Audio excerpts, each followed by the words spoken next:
하늘에 계신 우리 아버지요, 우리는 죄인 중에 개수지만 이 거룩한 시간에 정말 주님이 함께하는 시간이 되게 해 주세요. 저희들이 우리의 신발을 다 벗고 주님의 은혜를 꼭 보게 해 주세요.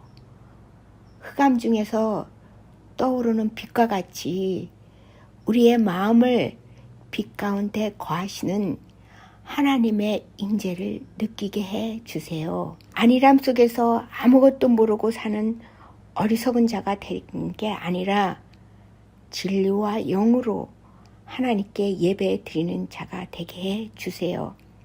저희들 폭풍 속에서 삶을 헌신할 수 있는 저희들이 되게 해 주세요.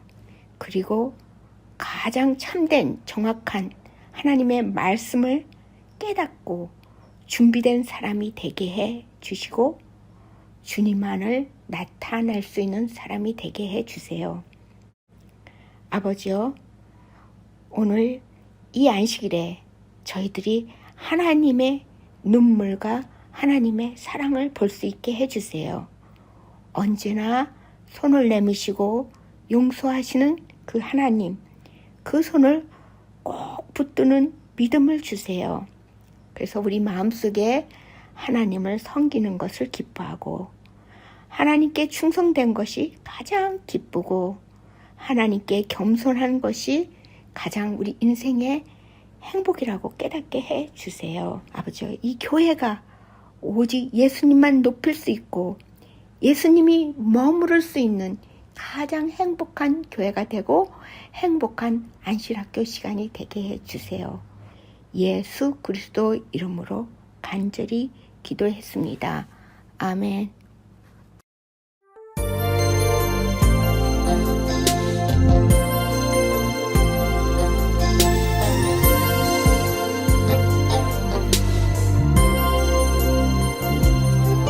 당신은 사랑받기 위해 태어난 사람, 당신의 삶 속에서 그 사랑받고 있지요. 당신은 사랑받기 위해 태어난 사람, 당신의 삶 속에서 그 사랑받고 있지요.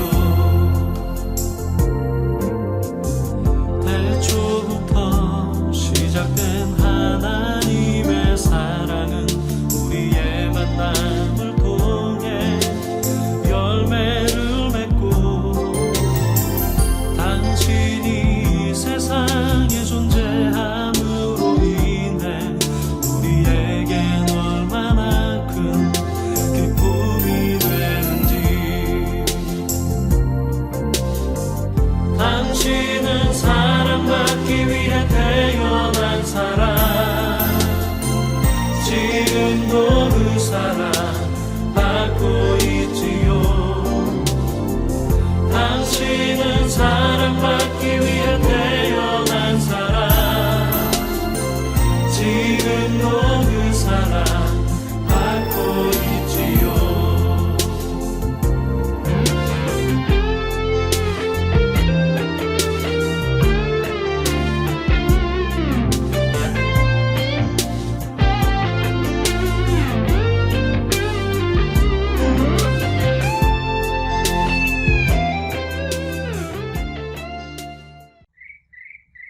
안녕하세요. 행복한 안식일이네요. 그동안 코비드로 인해서 여러분들 참 힘든 시간 보내고 계셨을 텐데요. 이제 얼마 안 있으면은 교회 문을 여니까요. 그때 우리 더더욱 건강한 모습으로 반갑게 만나도록 해요. 오늘 저는 저희 집 텃밭 이야기를 좀 하려고 그러는데요. 그런 디테일로 가보도록 할게요. 오늘은 날씨가 무척 화창하네요. 먼저 봄철에 자라는 하나님의 걸작품들을 소개해드리고요. 그 다음에 이 텃밭을 가꾸면서 얻게 되는 교훈도 나누도록 할게요. 이곳 캘리포니아는 씨앗을 땅에 심기만 하면 100% 씨앗이 다 발아하는 농사 짓기에 아주 좋은 기후인 것 같아요. 이 토마토는 제가 심은 게 아닌데도 작년에 씨가 떨어져서 그런지 순이 나오더니 벌써 이렇게 자라서 토마토까지 열렸어요. 이 대파도 작년에 이곳에 심은 씨가 떨어져서 난 거 있죠? 네, 새날이 밝았어요. 이렇게 아침에 동이 트면은 밤새 쑥쑥 자란 채소들이 얼마나 싱그럽게 저를 맞아주는지요. 과거에 이스라엘 백성들이 광야 생활할 때 하나님께서 밤에는 불기둥, 낮에는 구름기둥으로 그들을 보호하시고 날마다 이른 아침에 만나를 내려주셨다는데요.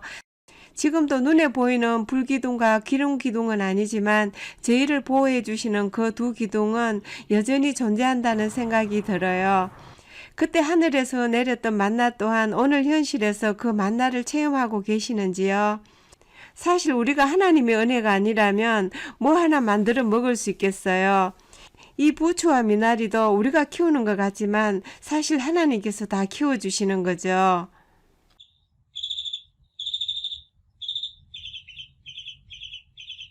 부추와 미나리를 이용해서 겉절이를 해보았고요.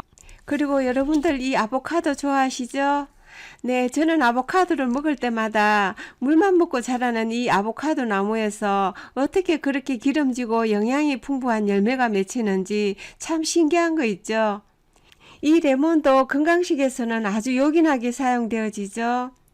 그 새콤한 구연산은 우리 몸속에 들어가면은 알칼리성으로 변해서 혈관을 청소해주는 디톡스 역할을 해주고요. 또 식초 대용으로 아주 천연의 새콤한 맛을 즐길 수 있지요. 이 비트도 물만 먹고 자라는데 땅속에서 그 붉은 빛을 만들어내는 게 참 신기해요. 비트 샐러드를 해봤고요. 봄이 되면은 여러가지 봄나물들이 앞다퉈서 자라는데요. 이렇게 흙과 친숙하게 지내다 보니까 비록 손은 거칠어지지만은 뾰족이 돋아나는 새순과 채소들을 보면은 그렇게 마음이 평온해질 수가 없어요. 네, 돌나물 샐러드를 해봤네요.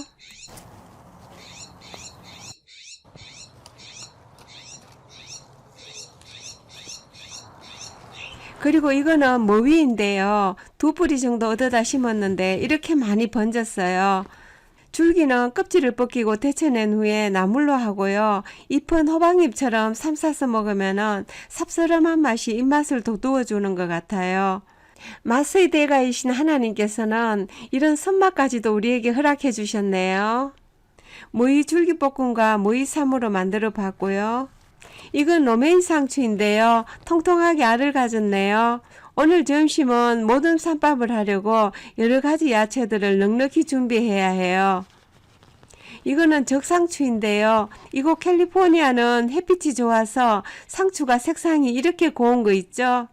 그리고 이거는 보라색 케일인데요. 어쩜 이것도 색상이 이렇게 곱죠? 우리 하나님은 웅장한 큰 산과 바위, 계곡도 만드시지만은 이런 소소한 작은 채소들에게까지도 최고의 걸작품으로 창조해 놓으신 것 같아요. 정말 위대하신 분이신데요. 이런 어린 채소들을 보면서도 감탄을 자아내게 하네요. 이런 삼채소들은요, 씻어서 바로 먹기보다 물에 한 30분 정도 담가 놓으면은 더 싱싱하고 아삭아삭한 그런 맛이 되더라고요. 쑥갓이랑 청경채, 깻잎까지 전부 다 우리 텃밭에서 나온 거네요. 쌈밥에 이 아보카도를 곁들이면은 최고의 맛과 영양을 섭취할 수 있는데요. 싱그럽게 느껴지지 않나요? 여기에 보글보글 끓인 간된장을 곁들이면은 다른 음식이 필요 없는 맛과 영양 만점의 건강 밥상이 되지요.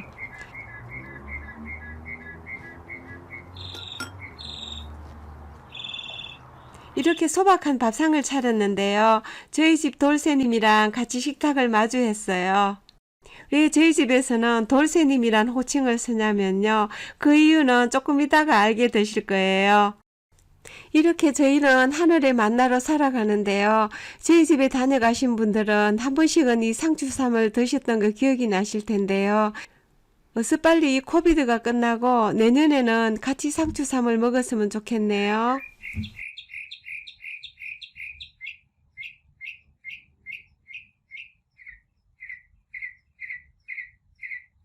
자, 이제 앞돌로 가보도록 할게요. 이 꽃은 해마다 3, 4월이면 온통 분홍빛으로 꿀벌들을 초청해서 잔치를 벌이는데요. 이 꽃은 아이스 플랜트라고 불리우더라고요. 꼭 아이스처럼 생겨서 그렇게 붙여진 것 같아요. 꽃과 꿀벌들의 축제가 열린 듯 벌들이 바삐 이곳저곳에 꿀을 따느라 어지럽게 날아다니네요. 이 꽃은 한 4년 정도 되었나요? 김희만 장로님께서 좀 주신 건데 이렇게 많이 번져서 온통 분홍빛으로 정원을 물들여요. 저희 텃밭에는 여러 성도님들께서 주신 채소 모종과 과일나무, 꽃들로 가득 차 있는데요. 이 시간을 통해 감사의 말씀을 드려요. 여러분들 덕분과 하나님의 은혜로 이 텃밭은 저희 집에서 작은 슈퍼마켓도 되어주고요. 또 자그마한 수목원이 되어서 저희들에게 기쁨을 안겨주고 있지요. 그런데요, 이 평화스러운 텃밭에도 가시와 엉겅퀴 등 불충객이 있다는 거 아시나요? 풀을 뽑는 일은 그렇게 하고 싶은 일은 아니에요. 마치 우리 마음속에 죄가 있는데도 그 죄를 처리하기가 머뭇머뭇해지는 것처럼요. 그렇지만 해야 되는 일이에요. 그래야 야채가 잘 자라고요. 또 우리 마음속에 있는 죄도 해결이 돼야 마음의 평안이 오잖아요. 제가 풀을 뽑다 보니까 저희 집 텃밭에 2가지 종류의 아주 고질적인 나쁜 풀이 있더라고요. 이 디딤블럭은 여기에 둔 지가 한 4년이 넘었는데요. 그렇게 몇 년이 지났는데도 죽지 않고 이렇게 살아있더라고요. 주로 풀은 뿌리가 하나인데요. 이 풀은 땅속에서 그 뿌리가 거미줄처럼 뻗어나갔어요. 또 삭을 내고 또 삭을 내고 해서 눈에 보이지 않는 땅속에서 엄청 세력을 확장하는 나쁜 풀이에요. 햇빛에 몇 년을 두어도 흙에만 대면 다시 살아나는 정말 끈질긴 풀이에요. 그리고 또 다른 고질적인 한 풀이 있는데요. 이거는 조심조심 다뤄야 해요.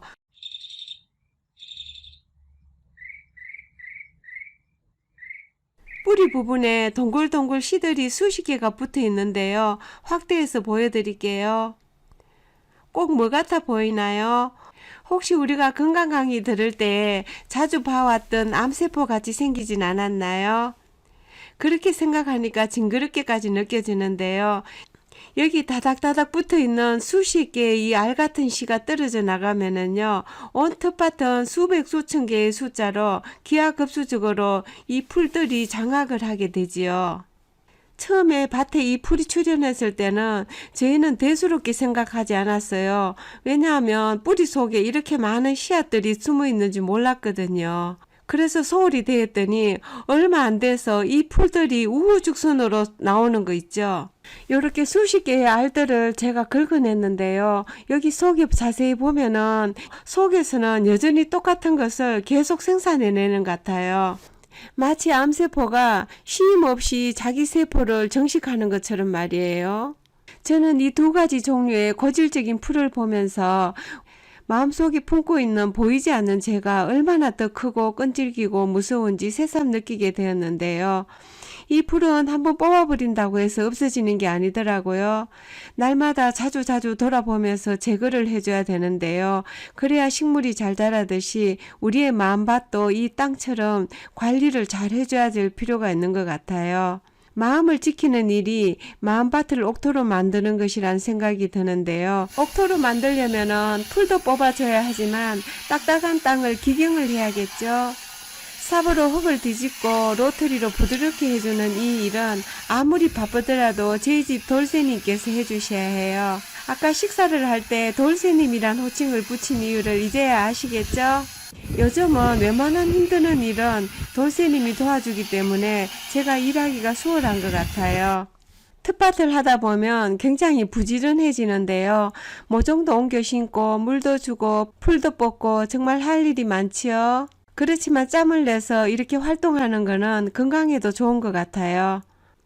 그리고 텃밭의 그름 이야기를 좀 할 텐데요. 저희는 주방에서 나오는 야채 따듬은 거랑 과일 껍질들은 버리지 않고 다 모아요. 날마다 보면은 꽤 많은 양이 나오는데요. 이렇게 모은 것에다가 살뜨물이랑 설거지물까지 모아서 텃밭에 거름으로 주는데요. 이 일은 4년 전에 이곳 캘리포니아에 가뭄이 엄청 심한 적이 있어요. 그때 시작한 일인데요. 처음에는 좀 귀찮게 느껴졌지만은 몇 년을 이렇게 하다 보니까 이제는 하수구로 물을 흘러보내는 게 이상하고요.